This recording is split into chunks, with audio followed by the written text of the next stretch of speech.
Mehkar तालुक्यामधील Janephal police स्टेशनच्या हद्दीमध्ये सन 2015 ते आज रोजीपर्यंत 5,55,000 रुपयांचा गुटखा जप्त करण्यात आला आहे।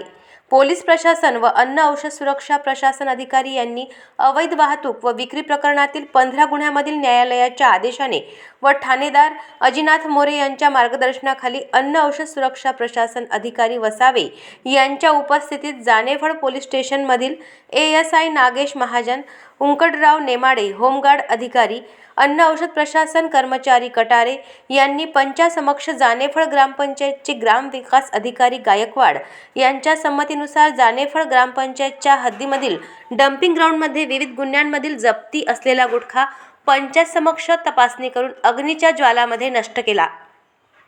अशाच महत्त्वपूर्ण बातम्यांच्या अपडेटसाठी अजिंक्य भारत न्यूजच्या पेजला फॉलो करा आणि सबस्क्राइब करा।